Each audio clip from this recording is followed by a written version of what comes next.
for my introduction. أعوذ بالله من الشيطان الرجيم بسم الله الرحمن الرحيم الحمد لله رب العالمين والصلاة والسلام على رسوله النبي الكريم. You guys can all hear me, right? You don't need the mic or anything like that. That's fine. For taping, Oh, is this connected to the mic? it's connected. Okay. Have you put the... Yeah, it's on. Right. Okay. Assalamu alaikum and good morning, everyone. Thank you for having me here. It's always an honor and a pleasure to come and talk about something that I'm quite passionate about. Even if it means putting aside some work and just coming and telling people what Islamic finance is about, I think it's very important. Before I start though, I just like to say that I am a professional in the industry. I'm not a Sharia scholar. Whatever I say is just based on my opinion only.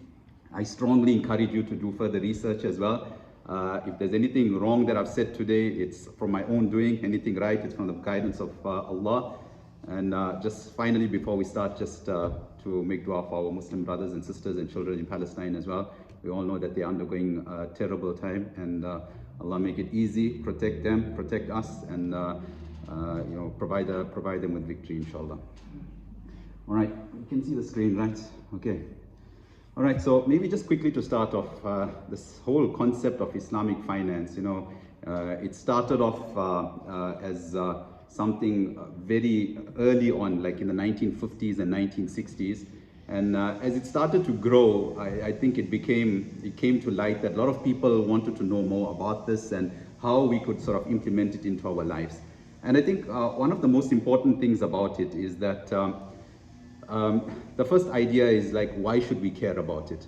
So just to add some perspective or to contextualize it, just as a Muslim, how you would make a plan or you would try and understand what is halal, what is haram for you to eat. You'd understand that, you'd study that, and you'd make sure that you know what is correct for you. The same way with your salah as well. You know the times, you know how to perform salah, you know what the requirements are as well for your salah and things like that there. The same sort of care and the same sort of effort that we make towards those aspects of our religion, we need to give it to something as fundamental and important as this here. And for a long time, money, wealth, finance, all of those things there, we're seeing, it's just one of those things. We just go with the flow, whatever is available to us. But the same effort we put towards, fighting causes to make sure something is halal, something is haram, is the same emphasis we should put on things like Islamic finance. So every organization there that is saying that they have, even though I work for an Islamic finance bank, if pressure is put onto them, it makes sure that they want to try and make sure that they're always Sharia compliant, not looking for shortcuts, not looking for things like that there, just because the masses there are treating it with the same effort that they would treat something like with their salah, their fasting, and all other aspects of it. So in terms of, again, why we should care, it's part of our sustenance. It's something, even before you perform your salah, even before you give your zakah, it's something that you put into your body. It's something that nourishes you. And if that source of it is incorrect, and if the source of it is something you're unsure about and you don't really care about, you're already starting off with the source being, in inverted commas, sort of impure. And the whole goal here is to try and make sure that the source is pure, so that when you start any of your actions, it's also done pure. A lot of people will come and say, I can't concentrate in salah. Or I give sadaqah and, I'm not seeing that, that thing where my reward is supposed to be 700 times more. Sometimes we need to just try and, go backwards and say, where is my income coming from? What is the source of it? If I'm giving it from a right source, then after that, it makes it easier for us to understand whether there is actually blessing in any of the actions that we do. The other aspect of it is that this whole concept of being dependent on Allah, but also seeking independence from the creation of Allah. It's very important that we ask Allah for rizq. It's not about, just sitting on the musalla. It's not just about, waiting for something to fall into our laps. It's about making an effort towards going out and finding something that can benefit us and that can sustain us as well. Many of us are professionals, many of us, we do have something that we can rely on. But especially now, a generation is coming up now where there's a dependence on families, or dependence on other aspects. But it's important that we start from now, especially with the younger generation, to teach them that they need to make an effort towards their rizq. It's a known fact that Umar radiallahu anhu would come into the masjid, and those, especially during the times, the morning and the afternoon times, where people should be trading and engaged in some sort of business, would come and tell them and chase them out of the masjid and say, go and earn a living. It's better for you to earn a living instead of begging or asking somebody for money afterwards there. Again, this is just one of the aspects as to why we should care. The last one I think we already spoke about, but the importance of halal activities. It's reported that Jabir, the Prophet ﷺ, said that the flesh of the body from unlawful sustenance shall not enter paradise. Just something like that there. Sometimes we just speak about these things here, but it's important that we understand it and say that, if I know my sustenance is doubtful, or if I don't know what my sustenance is, just as, before you go to a restaurant, you're asking for that halal certificate, the funds that you're using to buy that food and things like that, there, know where it comes from, so that it's so that when you're engaging in anything, you know that the first step of that process, the first step of your process of in anything, in your ibadah and all of that, it comes from halal income, which is one of the most important aspects and the source of starting anything. I'm just going to pause there. If there's any questions, just please feel free to ask. Don't wait till the end or anything like that there. I'm sure we're going to run out of time. So again, if there's anything that you guys are unclear about, I'm sure, please feel free to ask. So when it comes to Islamic finance, right, I think one of the most important terms or the concepts that everybody hears about is this concept of riba. And I think I want to make that the basis and the fundamental aspect of the talk. And then after that, these concepts of musharaka, murabaha, mudaraba become very confusing, and the goal is not to go into that. I think the focus, like especially in the Quran and the Hadith, they speak strongly about this concept of riba. So it's important for us to understand that, and then thereafter it's about exploring what are the other options available. So when it comes to an economic framework for a Muslim or from an Islamic perspective, there are certain things that we need to look at. You have to make sure that there's no gambling involved, the whole concept of speculation, profit and loss sharing, engaging only in halal activities and not haram activities, and obviously the most important, the prohibition of riba. Our focus is just going to be on that red block. We're not going to go into everything else, but those also are they're very critical to make sure that the income that you're receiving is actually from a halal perspective. However, I think the prohibition of the riba is the most important aspect. We focus on that, and then after that we start looking at all the others, inshallah. So obviously the next question is, what is money? Where does it come from, and how did it start? Does Islam look at money in a positive way? Does Islam, say, no, we must go back to the bartering system. We don't believe in money and, cash and things like that there. Money in conventional economics is defined as a medium of exchange. But in Islam, it has a social function as well. So in conventional economics, money is not seen as something as a social function. And it's one of the reasons why, because it doesn't have that social element, it's seen as something that you can constantly accumulate and just hoard and keep and grow without the need of trying to distribute it amongst other people. It's a huge mind shift change to think of money in that way there, where the concept of money is that I'm not supposed to just hold on to it and let it just grow and grow and grow. See my bank balance going from 1 million to 10 million to 100 million. That whole concept there is just feeding to the societal norm of just hoarding. And Islam frowns upon people who constantly keep their money like that and just sort of grow it like that there. So in Islam at that time they had this concept of bartering. And the whole if you had dates or something like that, then you wanted to swap it for something. It was that whole medium of exchange that had existed in that system. And then as the Islamic empire grew, the Byzantines, the Persians and things like that, they started introducing things like gold coins. And that's where that whole concept of money started coming in from. We obviously then, capitalism took it to the next stage where they said, no, everything is going to be backed by gold, and now nothing is backed by gold. Now we're just dealing with sort of paper currency. But that's what it's come to. And Islamic economics doesn't frown upon that. But at the same time, it's something that, if we only focus on the concept of accumulation, it turns away from what the actual ethos and the ethics around what we should do when it comes to sort of money. So basically then, after understanding that, money is something that should have a social function as well, are we then saying that, okay, if money should have a social function, as soon as I get money, should I just be like Hadrat Aisha radiallahu anha and just give it away? Or, I also need to look after myself and things like that there. Those are valid questions, and it's something that as a Muslim we need to do. The Prophet ﷺ actually spoke about that, where, when people came to give money for the various expeditions as well, he never allowed them, except for Abu Bakr radiallahu anhu, he never allowed them to give everything that they had.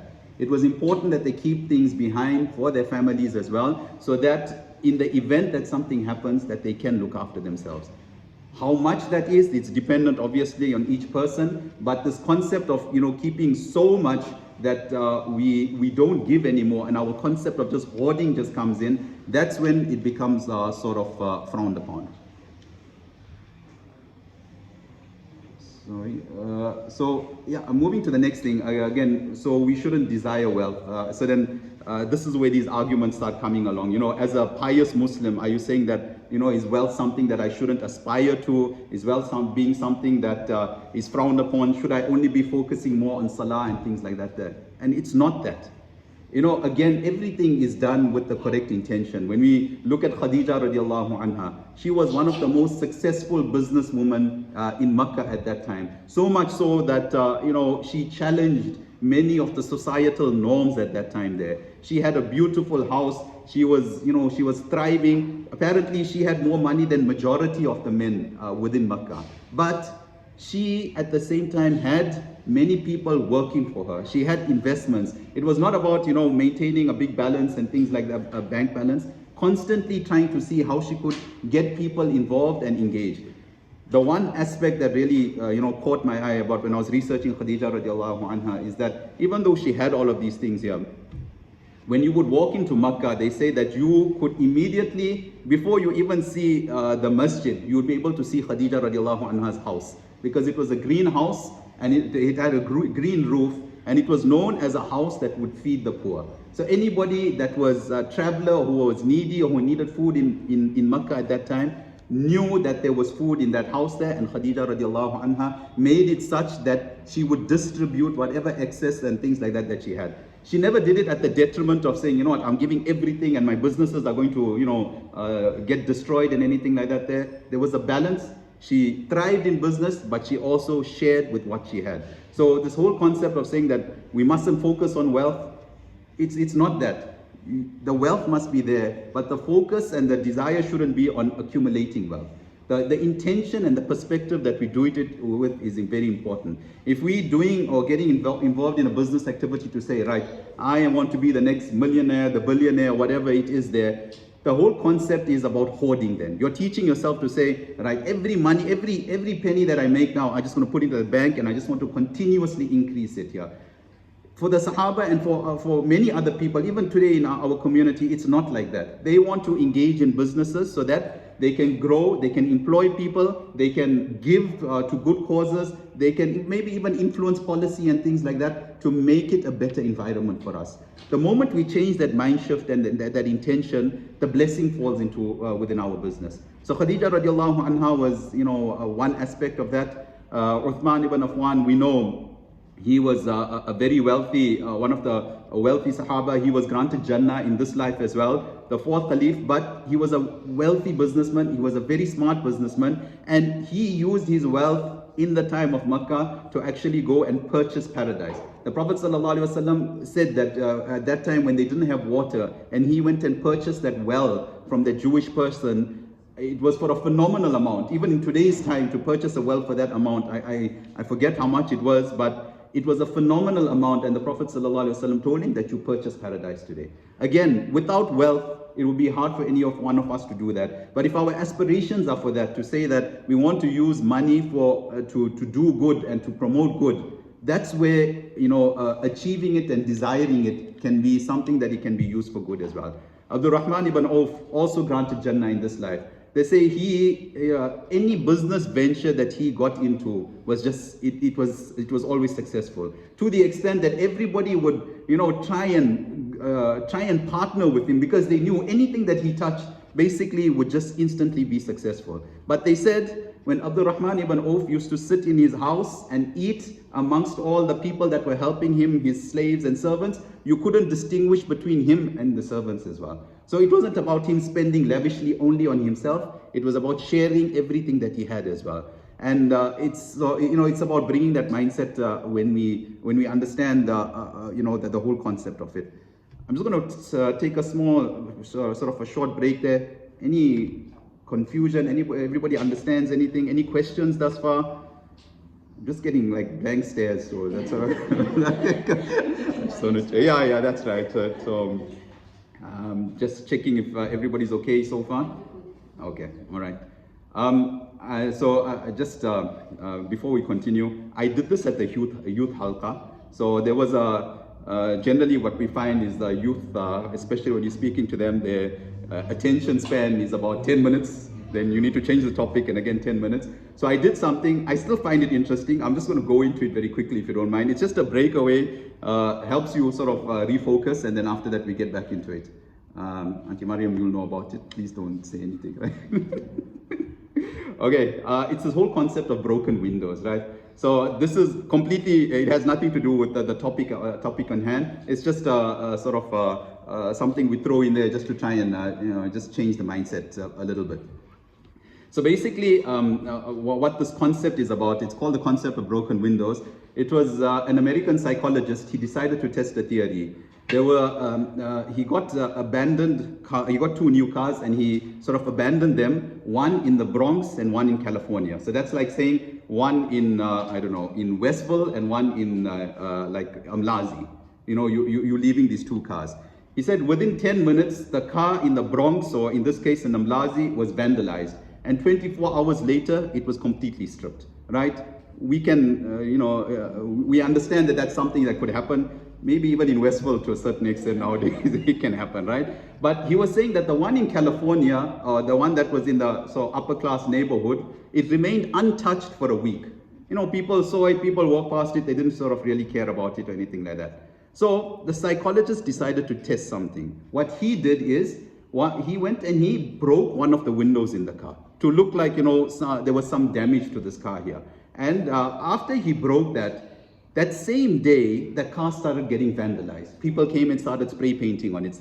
Other people started smashing windows. And maybe not for the same reasons as the people in the sort of the lower class neighborhood, but they followed suit, and they started doing the same concept of where they started vandalizing it.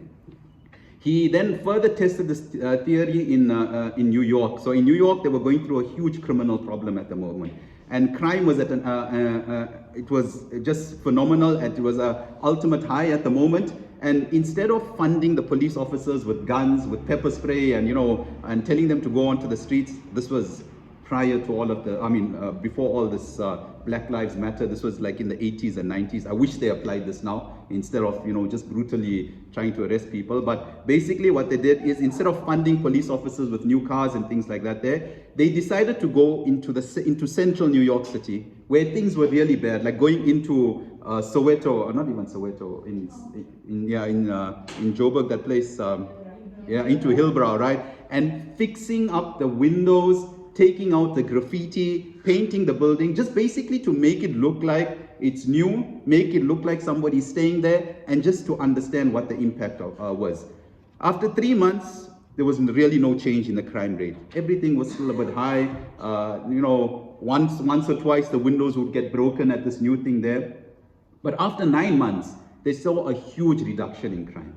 And the whole concept was that once things started getting fixed around that main building in New York City, all these abandoned buildings, people started utilizing it. Somebody wanted to rent the building, employment started increasing there. The buildings around it then saw, hey, there's an opportunity for us as well. They, rejuvenated their buildings. They started employing people. And then basically after 9 months, the entire sort of place where nobody would want to go to became a small, thriving business sector as well. Just because somebody decided to take a fresh coat of paint and make something look like, you know, it's actually being active and it's actually working.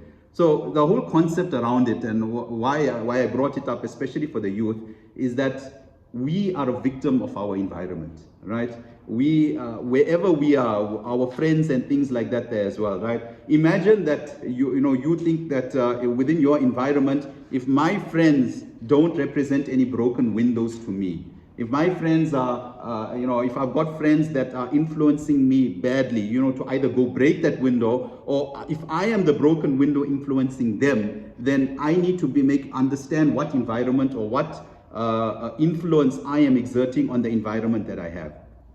So the whole concept was that I need to try and make sure that if I, especially within my network of people, I'm not breaking anybody's window, or if somebody has a broken window, how can I help them fix it? That was the whole concept around it. And also, just because we saw somebody breaking a window doesn't mean it's right for you to break a window as well. We see it so much now, social media has made it easy for us to acknowledge and work towards this thing, saying, you know what, if somebody's doing it, it must be right. If somebody is doing something that we know is incorrect, just because everybody's doing it, it's right. Islam has given us a framework to operate in, and just because we see something is broken doesn't give us the right to go and break it further. It's our duty actually to try and see if we can go and fix it.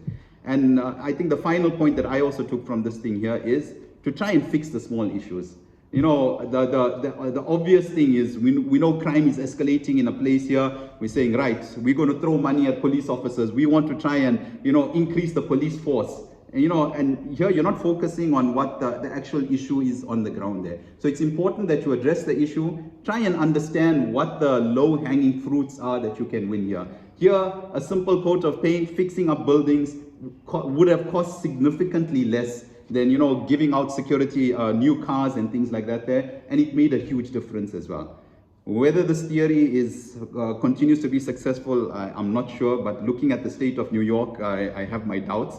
But I think the lesson from it is important, and it's something that we can extract into our lives as well. So yeah, that was just a breakaway from that. I hope you guys found that interesting. Okay, so yeah, just coming back to this, right? So our goal here is to just focus on this concept of riba. We know that this is the Islamic finance framework. We spoke about money. We spoke about whether we should be desiring wealth. And I think all of those items there, we've sort of, we've touched on. I was just told to, sorry, but before we get into that, I think just as an introduction into this concept of riba, there's a sound hadith where Abu Hurairah radiallahu anhu says that the Prophet sallallahu alaihi wasallam told him, avoid the 7 destructive things. They call it the mubiqat. There's 7 destructive things that we need to stay away from, and I've listed them separately here, but there's 7 things that we need to stay away from. And if you look at what these 7 things are, right? Associating anything with Allah, sorcery, killing someone, devouring the property, fleeing from the battlefield, slandering a chaste or an innocent woman, and riba falls within this category. Riba falls, I just want you to understand the gravity of it, that riba falls within the same category or the same level of sin of killing someone and associating partners with Allah. Yes, number 1, associating partners with Allah, shirk, that's definitely the highest of them. And my understanding is that this hadith doesn't give them in order. But the fact that it's mentioned in the same sentence shows the gravity of how bad this sin is. And it's something that, just like we will say that, I'll never kill someone. Inshallah, protect me, I will never ever kill someone, or I'll never practice sorcery, I'll never associate anything with Allah. With that same vigor we say those things, we should be saying, I will never get involved in riba or consume riba. I think it's important that we understand that mindset, so that whenever this thing is put forward towards us, we and our children and those that we have influence over, we tell them that we're not going to get involved in it. So what does riba mean in Islam, and where does it come from? So the Arabic word riba, even before the Prophet ﷺ came, it was a term commonly used. It basically meant excess or increase or addition.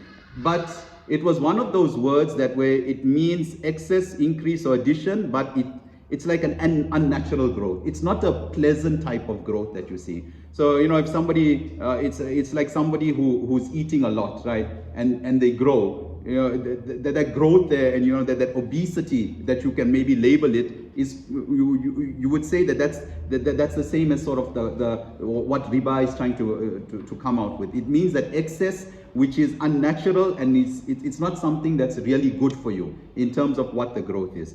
So in financial terms, we've termed it as interest or usury, and basically from an Islamic economic point of view, there's no difference between what interest is and what usury is.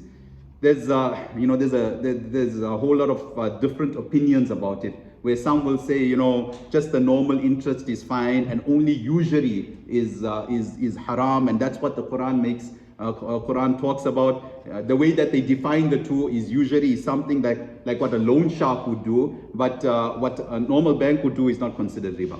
And that whole definition, when I was researching it, I couldn't sort of try and find a way to justify that those two things are different. It seems like whether you charge 1 rand riba or whether you charge 100,000 rand riba, it's still considered a riba, unnatural growth, and it's something that we need to stay away from. So where does it come from? Did I write it there? Okay, so where does it come from, and how does it start and things like that there? So basically for something like riba to come across, it's this whole concept of giving a loan. If you have 100 rand and you give somebody money and you tell them, in 1 month's time, I want 110 rand from you, and you just leave it like that there. And in 1 month's time, they come and give you 110 rand, that is riba. There's nothing about it. You basically gave somebody a loan. You didn't care what they did with that money. You didn't care how it was spent or what it was done with it. You just said, 100 rand, I know in 30 days time, I'm getting my 110 rand. That is riba. There's, you're using the money that you have to try and get excess or to try and increase in what you have. That's where this is as a very sort of simple example of what riba is. Oh, sorry, I was on this slide, yeah. So that's the loan, the time, the benefit.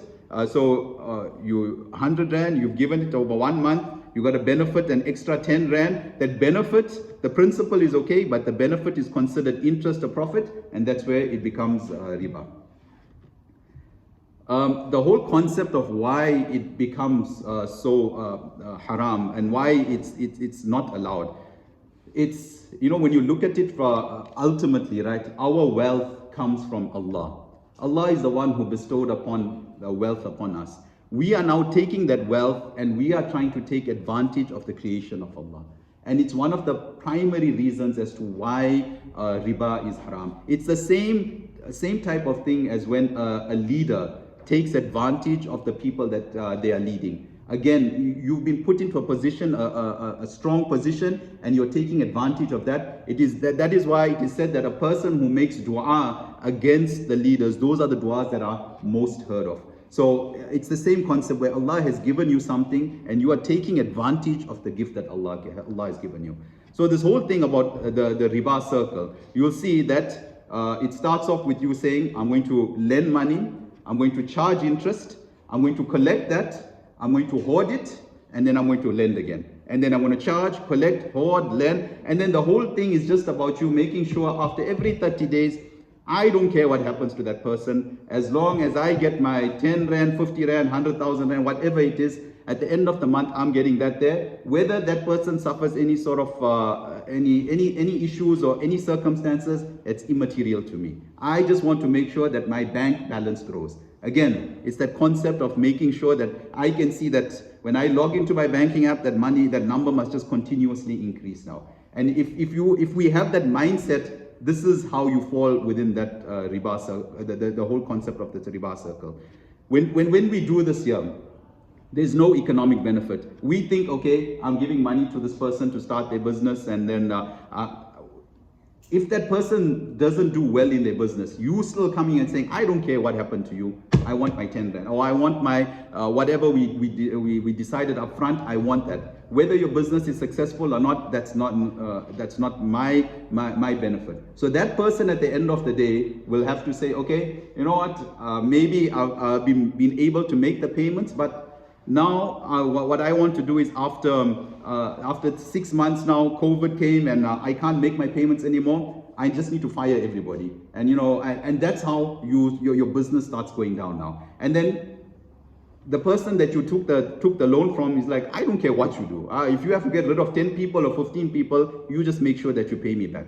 That's where the economic benefit of trying to grow businesses is actually, it starts bringing businesses down. I know you may think that that's an isolated thing, COVID and all of that, but it's a reality now. In today's time as well, businesses now that especially thrive on, trying to get loans now, and they have to succumb to high interest rates, it becomes very difficult for them to operate. And the only way that they can do that is to stop growing or get rid of people so that they can facilitate the growth.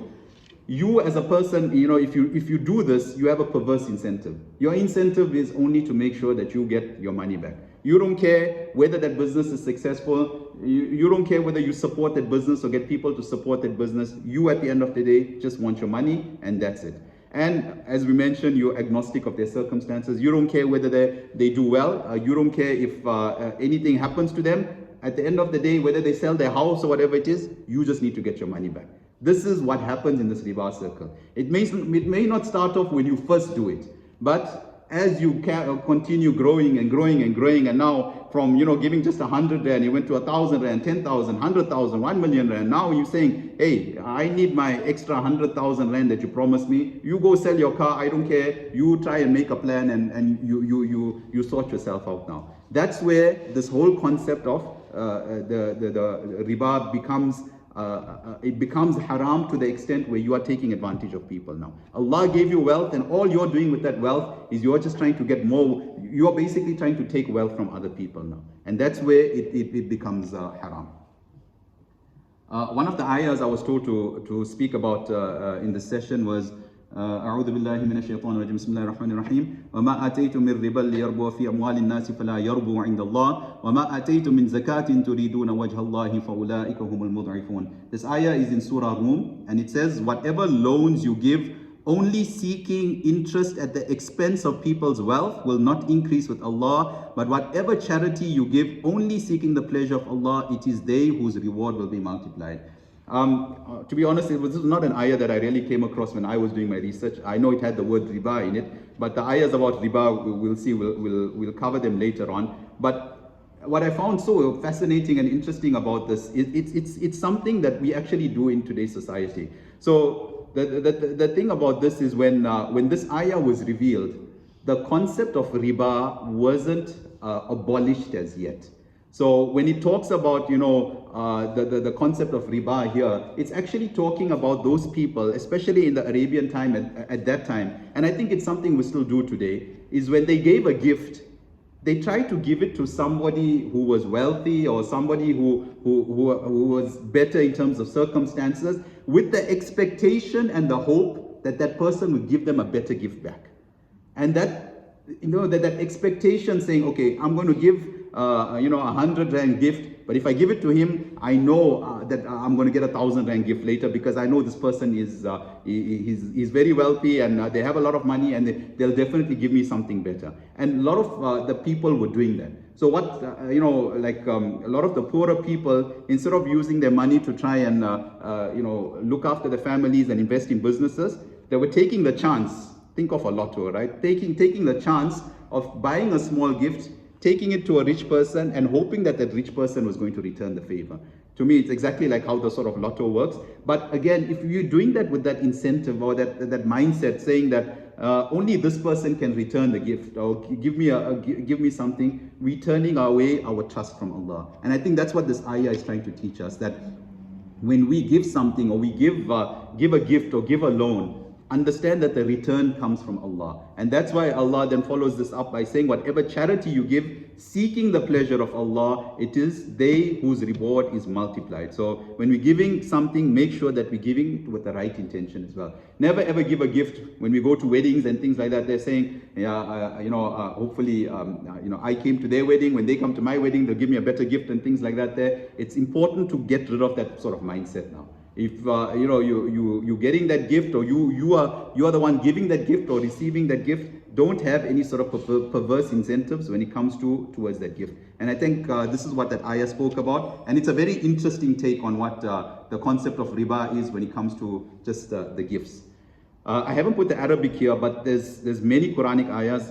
For the sake of time, I'm not going to go through each one of them, but Allah says very clearly in the Quran that, O believers, fear Allah and give up your outstanding interest. If you do not, beware of a war with Allah. In the Quran, Allah has only mentioned 2 times where He says that He will be at war with you. One is specifically for those people who take interest, not the person who kills, not the person who commits adultery. Think of all of those sins there, right? Where you think that Allah will, wage war on you. This is a person who constantly takes advantage of people through the money that Allah has given them. Allah is saying, I will declare war on you. And the other one is the friend of Allah. If you take advantage of the friend of Allah, Allah has also said that He declares war on you and the messenger of Allah sallallahu alaihi wasallam. Sorry, I just got a question. I get confused now about Islamic finance. How does that work towards them? Okay. Can you give me 2 minutes, right? Inshallah, I'm going to come to that. I think I just wanted to get the concept of riba, and then we want to come into that, inshallah, right? Just before we go into that, so I'm coming to that.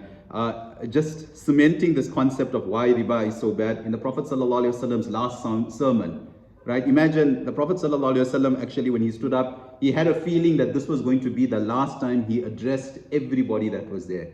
So, think about it. If you have the last time to address your family, what are some of the things you would say? The Prophet ﷺ spoke about these 5 things, and he gave riba its own thing as well, saying stay away from riba, and it's something that we should not try and engage with. So let me just quickly go to there. Why is riba so bad? I'll carry on. This was also important. Is this prohibition only for Muslims? It's actually not. In the Bible, in all the other holy books as well, it very clearly stipulates that interest is not allowed. Even in the Torah, where the Jews take advantage of it, the Jews, they're masters of interpreting things. And they said, hey, you know what, this says that we can't give interest to a fellow Jew, but we can charge interest to anyone else. And that's how they interpreted it. And that's where that's where banking was basically born from Jews taking advantage of, wording that they interpreted incorrectly, because it was something that was not allowed for anybody, right? So firstly, before we go into this whole concept of what is halal, what is haram, right? If I need money, what should I do, right? So there's 3 things that I want to speak about. There's an ayah in the Quran, Alif Lam Mim Dhalikal Kitab La Rayba Hudan Lil Muttaqin. This is when you start in the Quran. Allah says, Alladhina yu'minuna bil ghayb wa yuqimuna as-salah wa mimma razaqnahum yunfiqun. Allah is giving the characteristics of the believer, and He says that those who believe, they believe in the unseen, they establish prayer, and they donate or they use from what we have provided for them. So it's important that this whole concept of contentment comes into us. Now, a lot of the times we want a certain thing, we want a specific car. When we go into that dealer, that showroom or something like that, there's always an upgrade available. And that's where this whole concept of contentment becomes very important as a Muslim. We need to make sure that whenever we want something, we have to make sure that we are content with whatever Allah has given us, and then thereafter aspire to anything else that you want. But don't go through these sort of haram means to try and get it. I think that was the most important thing of it. Right, so coming into this whole concept of Islamic finance, right? So I put this picture up just to contextualize it, right? A lot of people sometimes ask me, wow, Islamic finance is exactly the same as conventional finance, right?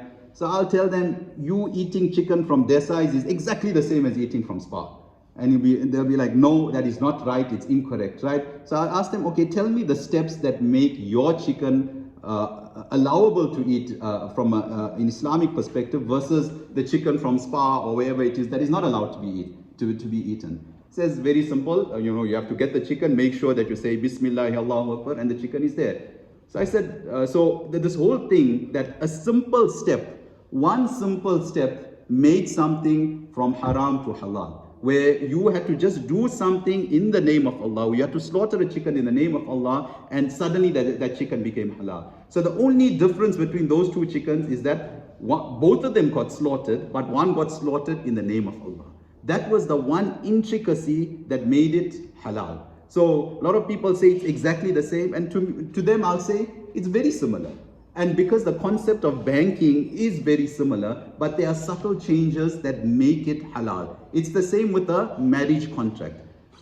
Two people can be holding hands, right? One can be doing it in a halal way, one can be doing it in a haram way. All that made it halal was there's an exchange of dowry, there was a marriage contract, and it was done in a masjid. And there was a paper that was signed saying that this made this relationship halal. Again, it was just a signature on a paper, some people witnessed it and something was exchanged. That made it halal. Again, the small things, small changes that were needed to be done to facilitate something being made halal. The reason I'm saying this is that for the concept of Islamic finance, people think that there's an elaborate change that needs to happen for it to be made halal and things like that there. There are small changes that need to be done. And yes, within the South African context, it makes it difficult, but it's something that that can be easily achieved if we if we sort of really apply it. So there's two examples here, right? Look at the conventional bank and look at an Islamic bank, right? The conventional bank, they give you the money, you go to the dealership, you buy the car, and there's a repayment afterwards, right? Whether it's 6,000 rands a month or whatever it is, the interest is built in there, and sort of that's it. What differentiates the Islamic bank is that the Islamic bank will not give you the money. What the Islamic bank will say is, I will go to the BMW dealership or the Toyota dealership or whatever it is and say, here's the Toyota Corolla, it costs 100,000 rands. I want to get involved in a business relationship with you where this car, I'm buying it from the dealership for 100,000 rands. I am going to sell it to you for 120,000 rands. I take the car from my ownership now, from the bank's ownership, and I give it to you. I give you the keys, and I tell you, I don't need you to give me the 120,000 rands immediately. I need you to give me the 120,000 rands over 5 months, and you have the motor vehicle now, it belongs to you, you've taken ownership. I have made subtle changes to the way that I've facilitated this, and the one side, it's a halal chicken, and the one side is a haram chicken, just because of the subtle changes that I made. Basically, instead of just giving you the money, I made it about an asset. Many of you, I think you've forgotten already what I said, but some in your mind will be asking, how does this then go back to all those aspects of saying, where's the riba, where's the quality of Islamic finance helping the community? This is exactly the sort of same thing that should happen. So to you, my answer is, you're 100% correct. In today's time, right, an Islamic bank will focus on trying to mimic the products that are out there within the market by making it as Sharia compliant as possible.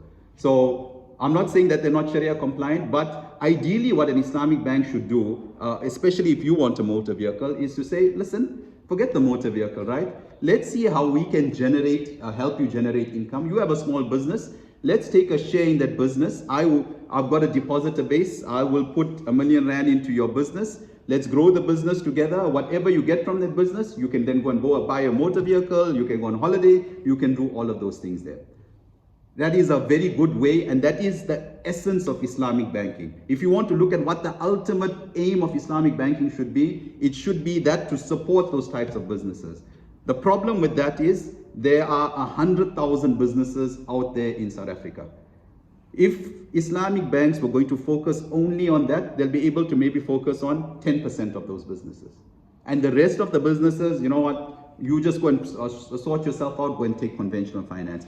To overcome that, what they've said is, there are products within the market where businesses can run. We can facilitate that in a Sharia compliant way, but we will apply certain things to make sure that it's Sharia compliant. So for example, if you want an overdraft on in your business, you want to just take a loan, an Islamic bank, even like Al Barakah, will say, no, we can't give you an overdraft because we can't just give you a loan and with the expectation that there's going to be a return. The bank will say, okay, you have a property. What we will do is our focus is going to be on taking a share of that property, and whatever rental income comes from that property, that's how we're going to get our income. You can take that income then and invest in your business then. And that's how it will facilitate a overdraft facility. It may sound exactly the same. The mechanism of trying to get money to you is the same. But what you are doing now is you are eating, basically, if you like, a halal chicken versus a haram chicken. Somebody said, Bismillahi Allahu Akbar. They changed a few things here. They took ownership of it, and this is how it became sort of halal, right? I'm going to stop here. I'm going to put questions. I've got some more that I want to say. I want to hear what questions you guys have. So in conventional banking, the bank takes the owner throughout. No. In Islamic, I am owner. In conventional banking, I mean, they basically, the whole concept with the conventional bank is that they give you a loan to buy the car. So they'll look at you and they'll say, you know what, here, you want 500,000 rand to buy a car, here's the 500,000 rand, go and buy the car. What Al-Barak, or what an Islamic bank would do, or what an Islamic organization would do is like, okay, you want to buy a car for 500,000 rands. We will do our thing and everything like that to make sure that you can make the repayment of 500,000 rands, but we won't just give you the 500,000 rands. We will go buy the car on your behalf and sell you the car for 500,000 rands. Imagine the car was 400,000 rands, and we will sell it to you for 500,000 rands, and you can make that payment over 12 months. The difference here was that the bank basically took a risk of buying the car. In that event, say for example, right, the bank buys the car on your behalf. The car is sitting in the dealership burns down, right? The dealership burns down, car gets damaged and everything like that there. Whose fault is that? ABSA will come and say, I gave you 500,000 rand, I want my money back. In this specific circumstance, the bank is liable for it. Because the bank has bought this motor vehicle, even if it's for a minute, for a day, for a week, the bank is taking ownership of it. Yes, it may seem like, they're just trying to bypass it and all of that there. But then my counter argument to you is that, you're making chicken halal just by saying Bismillah Allahu Akbar. Here the same thing is the bank is taking ownership of an asset. It's holding the asset for a short while, however long it is, it's taking responsibility of it, and then it's passing it on to you. So the exchange is not happening via money, the exchange is happening via an asset. I think that's one of the most fundamental concepts to understand. So, Okay, so in that same circumstance, Chief. now once the car is burned down, say, you don't owe the bank money. It's written off. It's not that it's written off. The bank, in that circumstance, wouldn't have given you the money anyway. You wouldn't have engaged with the bank as well at that time. But if the bank had paid the dealership at that time, then it's not for you to go to the dealership and say, hey, you know what, I need to pay the bank. It's for the bank then to go to the dealership and say, I paid 400,000 rand for this car now. Do something, whether it's insurance or whatever it is, and they will have to claim it back. They won't have any recourse to you. You say it didn't happen in the dealership. Say you were driving the car, and the car, whatever, and the amount of money you got from your insurance or whatever to pay back is not equivalent to what you owe the bank. So you would have signed a contract up front with the bank then, right? Saying that I took this car, I drove it for, I don't know, a month or so. I only made 1 month repayment of my 500,000 rand. I got in an accident, the insurance only gave me 200,000 rand. I'm still 300,000 rand short. So the bank will come to you and say, ideally, you either come to some sort of payment arrangement with the bank, or the bank will have to say that the only way that the bank will write it off is if you are in a situation where there's absolutely nothing that you can do about it, that you can't pay it back or anything like that. And that's why, like Islamic banks, they come and say that Islamic banks are only for the rich people because they don't. It's for the same reason here. Because if you can't pay your home loan, for example, the last thing that an Islamic bank wants to do is to throw somebody out and say, I'm taking your home and I'm not going to be able to give it to you. In the event that you can continue making those repayments, it's your duty then, because you still owe that person that 450,000 rands. Think of it from a business perspective as well. You got a partner, right? They put in R1 million into your business, you put R1 million into the business, and now the business is thriving, everything. Now the business burns down now. Now the partner is saying, we had a deal up front saying that the business, we were going to get R1 million afterwards. You're going to try and do everything that you can to try and resuscitate that business, to try and make sure that you pay back that person. You're not going to stop and say, sorry, business burned down, I'm moving on to the next partner, who else can give me R1 million now? And it just continues like that there. It becomes that whole concept of perverse incentives there. But then the car belongs to the bank.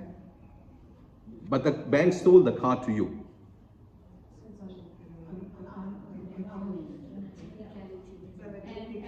So what about the insurance? Now that's another whole topic. So, Insurance, is that allowed? Yeah, so the whole concept of insurance as well, there's this whole thing about whether there is this concept of takaful as well, whether insurance is halal, whether insurance is haram. There's some people who say, they're actually ulama who have this debate in today's time that say that in the event that something happens to your assets or to your houses and things like that there, and you are basically, if your house burns down and you have nothing else to do, and then you're going to basically be put onto the street, what do you do in a circumstance like that there? And so I haven't heard South African ulama say this, but I've heard like the sort of more Western, like the ones in America and things like that there, like Sheikh Yasir Qadi and them, where they've said that to the extent where you need to make sure that the safety and security of your family is preserved, you are allowed to engage in these things here. But not to the not to the extent where, I want to take out a death policy of 100 million rand and waiting to fall sick so that I can give that money on to my children. But as long as the intention is to protect your family afterwards, is when you can then sort of take those things out.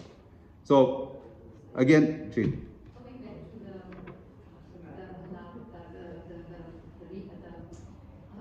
halal example. Jane. Is it like a business deal then?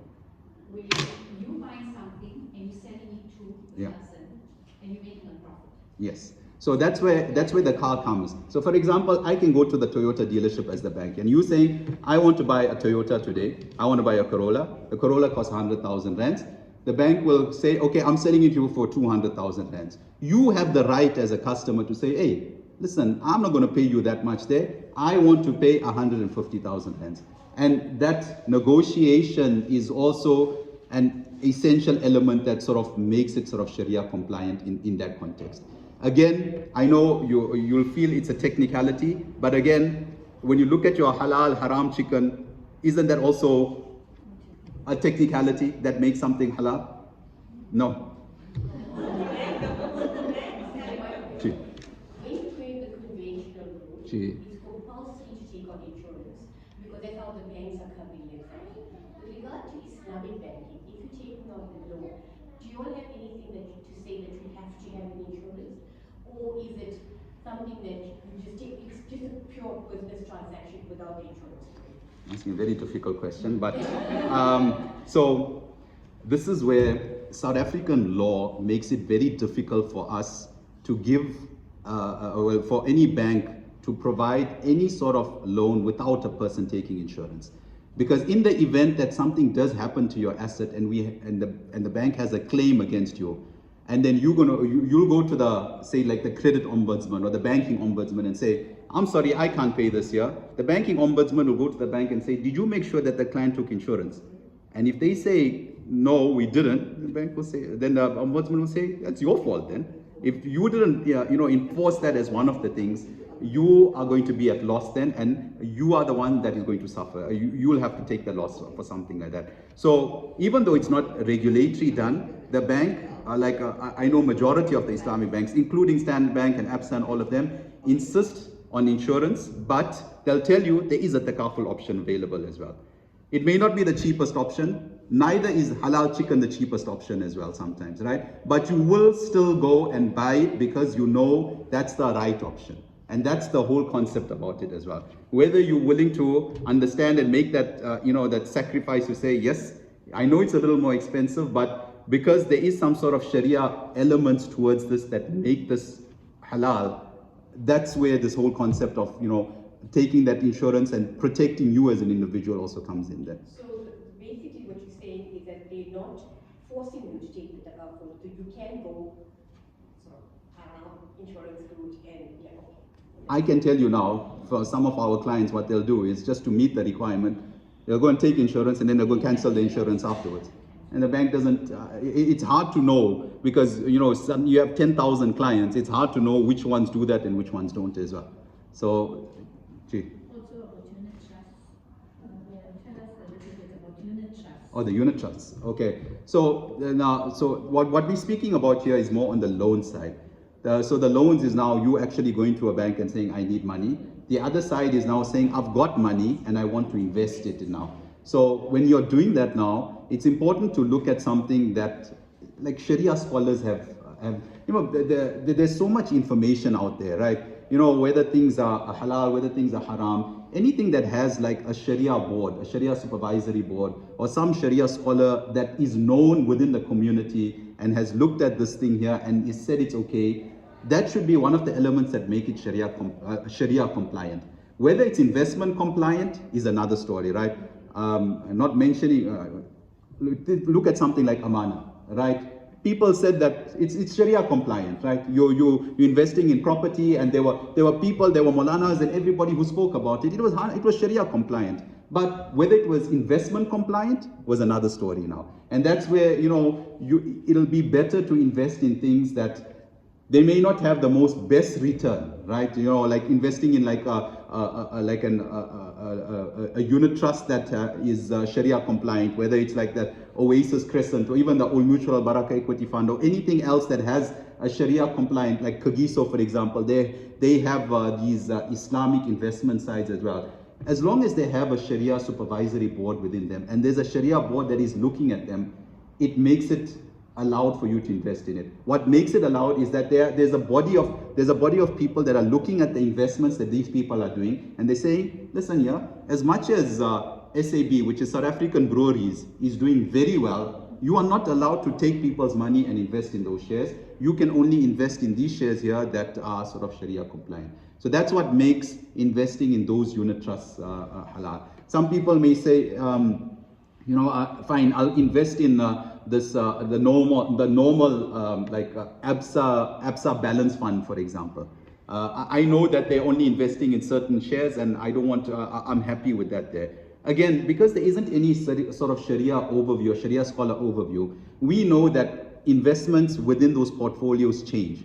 So they may say, okay, I'm going to hold South African breweries for 3 months and then I'm going to let it go. And whatever money they've made on that, it's come into your pool. You've made that, but you're not seeing it on that on the shares that they've invested because it's happened within that 1 year period. And a Sharia compliant one will never allow that to happen to an investment, because the scholars there will make sure that you can only invest in they actually call it a Sharia investable universe, to say that these are the shares that you're allowed to invest in, and that's why you should be, you are allowed to sort of put your money into those types of things there. So that FNB has a Sharia compliant thing, so you say that is okay? Yeah. As long as, from the Sharia side, I think, I can't recall the scholar's name, but I know they are, these scholars are well known within the Islamic finance industry. Mufti Suleiman, I forget his name, but they are well known within the Sharia industry as well, and they're known ulama. And these are people that are checking to make sure that investments are halal. So as long as, from a Sharia compliant point of view, as long as there is some sort of Sharia scholar that you can associate with, you Google them and you find that, you know, this is a scholar that is on other investment boards and is a scholar that has given advice, 100%. But if you know that this is a brand new startup, they got like one Maulana from, I don't know, from anywhere, one young Maulana, got him onto the board. He's not been on any other Sharia board, but he said that this thing is okay. Then you are taking that risk then. Because you should know that there's sufficient expertise when it comes to alims within South Africa that are on different Sharia boards. Like on our Sharia board, we have Mufti Zubair Bayat, we have Mufti Shafiq Jakura. We have people who are well known within the community that are advising the bank in terms of how to do things in a Sharia compliant basis. And if an investment tells you we are Sharia compliant, but we don't need to have a Sharia board in place, then my advice is then to be circumspect about something like that. You know, treat it with a bit of suspicion. I don't know if this is part of your expertise. What about Bitcoin?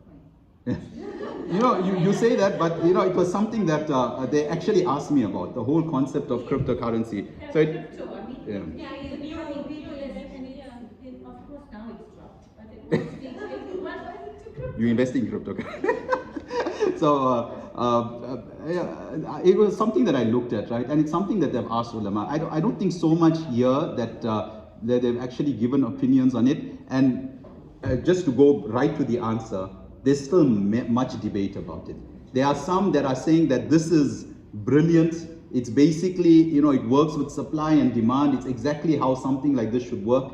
That's on the one spectrum. And the other spectrum, there are people who are saying this thing is not backed by anything. The only thing it's backed by is people's sentiment. Somebody, Elon Musk will say something in America and suddenly the Bitcoin price crashes. Or somebody says something here and then the Bitcoin price goes up. And that whole thing about that volatility is not what Islam is trying to teach. That whole concept of, things are being sort of volatile is not something it should be. Isn't our finance rand is also Ramaphosa says something and the whole thing goes 100% right. It's the volatility is there. However, because in the country we're living in, it's been made a medium of exchange.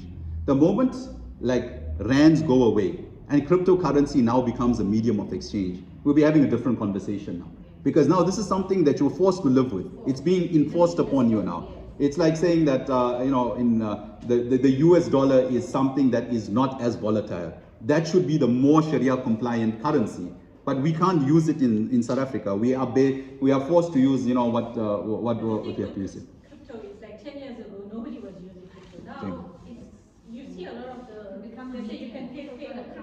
I think Pick and Pay, for example, even is coming to it's to an extent where you can actually pay your groceries with crypto. And whether again, it's something. So I've actually put some opinions here, right? Where Mufti Taqi Usmani, he's the one who basically pioneered Islamic finance. Sorry, I know it's a bit small there, but some have said that it's okay. He's still looking at it from in the future point of view, whether it's something that we can look at. The Grand Mufti of Egypt has warned against cryptocurrency, to be careful about it. Who's this? Scholars at Islam.org. Mufti Faraz Adam. These are people who are from like America and things like that. They've looked at it and they've said that it serves a purpose within the community and it's something that we should look at. I've got all of these references, I think, directly from these websites. It's not something that it's a form of gambling. But the thing is, so it's interesting you say that. So think of the stock market as well. Somebody who doesn't understand the stock market will say the same thing. That's a form of gambling. You're putting your money in and you're hoping that it goes up and it's hoping it go down. But like somebody who is a crypto trader now, right, who understands cryptocurrency will say, I'm not gambling. I know I'm making a thing there knowing that a South American country is going to adopt cryptocurrency as a medium of exchange, and that's why I know that I want to invest in this thing here, because I know it's going to become a medium of exchange. So I'm not, whether it's halal or haram, I think there's still a lot of debate that's happening around it. There hasn't been, depending on the ulama that you follow, one will say yes, one will be saying no, but at the moment, the way that I've seen it is that it's still under much debate as to whether it's an acceptable investment that we can use from crypto. What is a good investment? I'm not allowed to say anything like that, right, or to give investment. But I'll give you guidelines in terms of investments, right? So firstly, when you want to invest in something, it's important that you see the structure of the investment. Many people, the first thing they'll do when they look at an investment is what? Return. Everybody chasing returns at the moment. And then it moves away from this whole concept of contentment.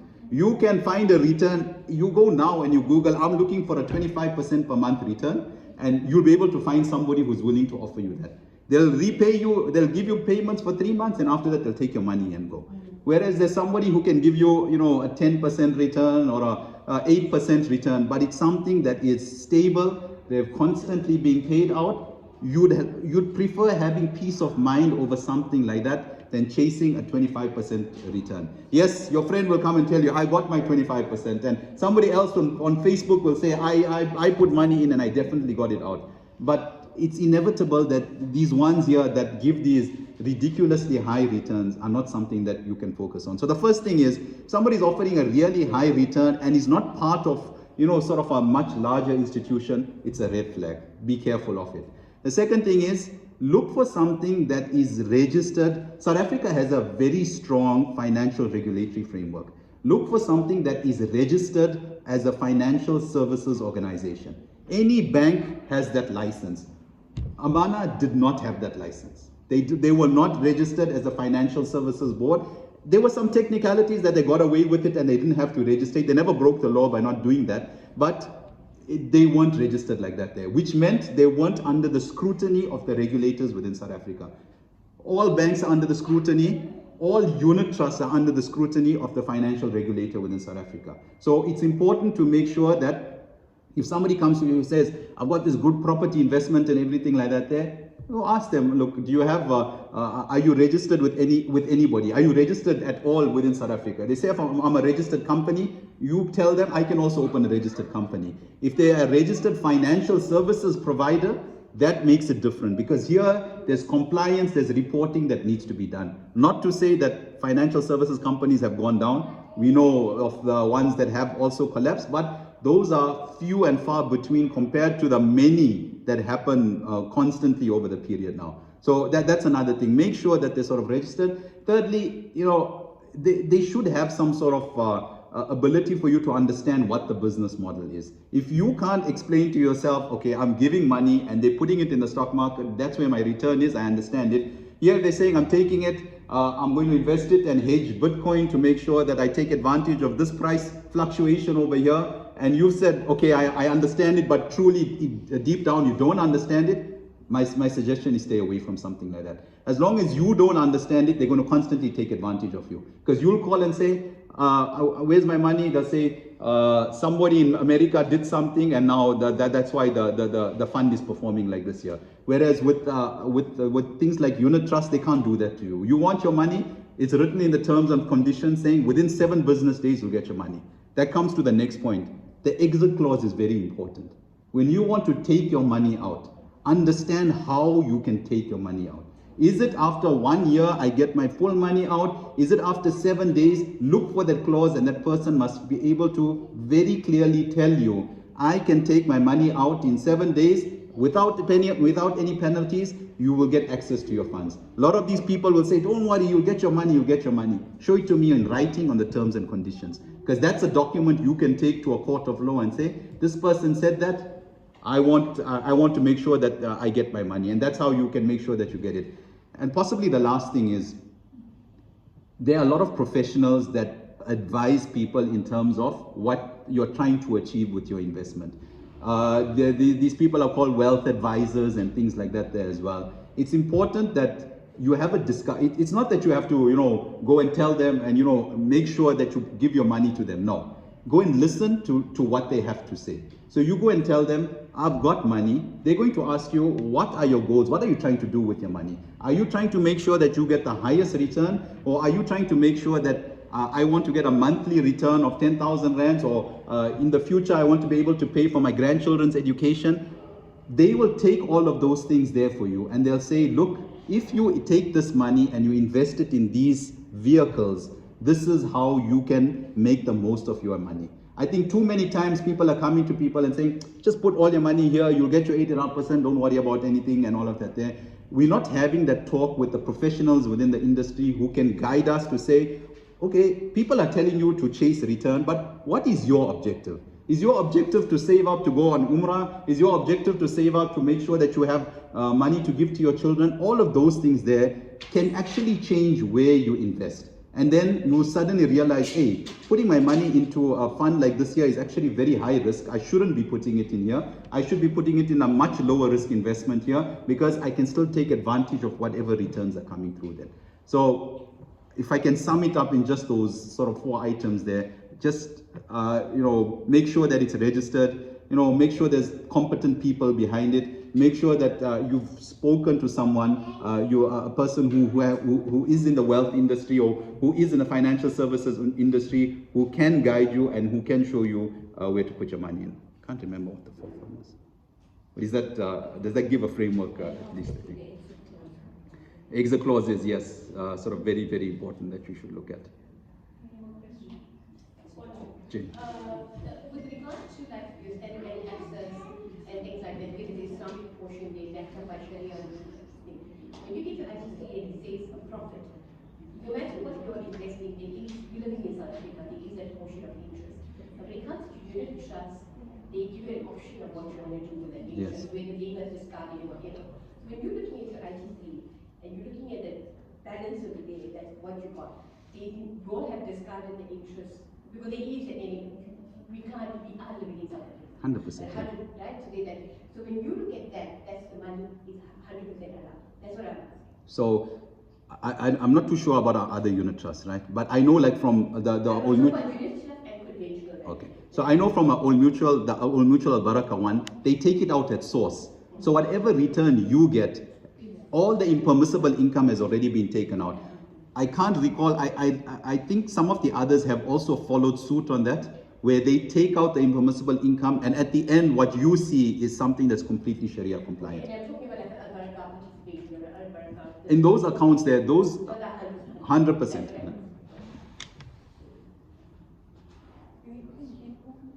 So yeah, I can understand that this has been, there's a lot of information that's been thrown. I know there must be a few more questions and things like that there. My suggestion is do a little more research by yourselves as well. There's some great talks, right? I don't know if any of you follow like Umar Sulaiman, Yasser Qadi and them. They do excellent talks on this and they really break down this concept of Islamic finance, especially living in non-Muslim countries and how best to sort of apply the concept to make it advantageous for everybody.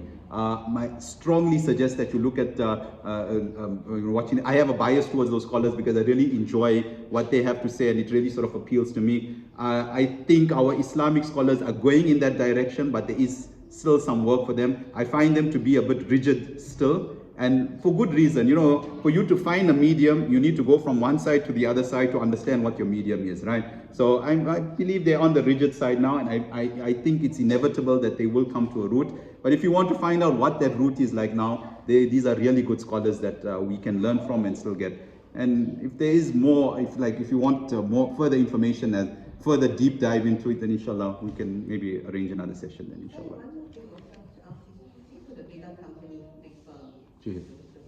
now when we dealing with the bank and we see that they have to get the interest comes, but they don't do the interest for themselves, they take it out and give it to whoever for other purposes, but not for to enhance themselves. Is that okay? So I'll answer your example with an example, right? The bank like Al Baraka, right? As one of its requirements of operating in South Africa, it has to invest in treasury bills. A South African treasury bill is an interest-based instrument. The bank wrote to Reserve Bank, said we are Sharia compliant bank, we can't invest in it.